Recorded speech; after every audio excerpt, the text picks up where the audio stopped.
Details చూస్తే Iran పై యుద్ధం మొదలైంది. పశ్చిమాసియా మిసైళ్ల దాడులతో దద్దరిల్లుతోంది. ఇది మూడో ప్రపంచ యుద్ధానికి దారితీసే ప్రమాదం ఉందా?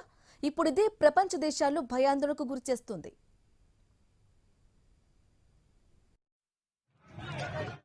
ఇక ఇరాన్ అణ్వస్త్ర సామర్థ్యంపై అమెరికా కన్నేసింది. ఇరాన్ చేతికి అణ్వాయుధం వస్తే ప్రపంచానికి మూడినట్టి అని ఆ దేశం వాదన. అందుకే ఇజ్రాయెల్ సాయంతో ఇరాన్ ను టార్గెట్ గా చేసుకుంది.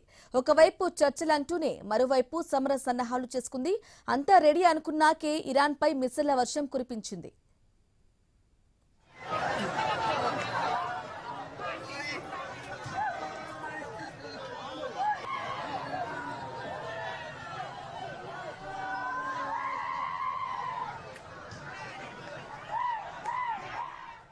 యుద్ధాన్ని పసిగట్టిన ఇరాన్ నాయకత్వం కూడా అందుకు సిద్ధంగానే ఉన్నట్టుంది.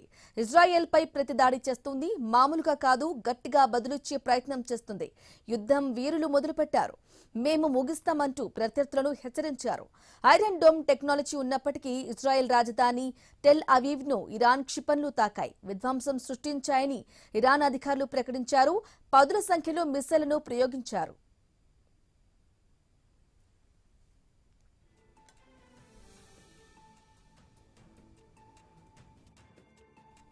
ఇక తమ దేశం చుట్టుపక్కల ఉన్న అమెరికా ఎయిర్ బేస్లను ఇరాన్ టార్గెట్ చేసుకుంది.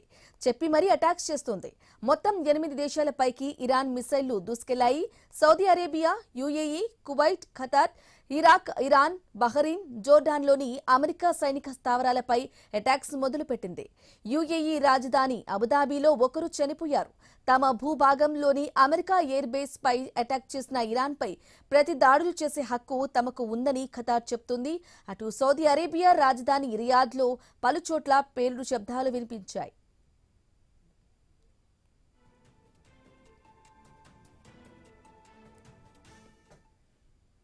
కువైట్ గగనతలంపైకి క్షిపణులు దూసుకొచ్చాయి. అక్కడి రక్షణ వ్యవస్థ అలర్ట్ అయింది.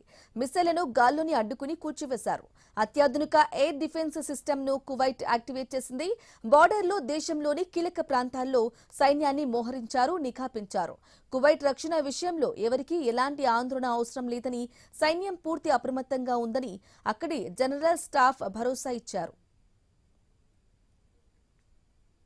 Because Iran, it's not just about some internal issues in Iran. This is about Iran trying to reach nuclear weapons and shoot Israel with nuclear weapons.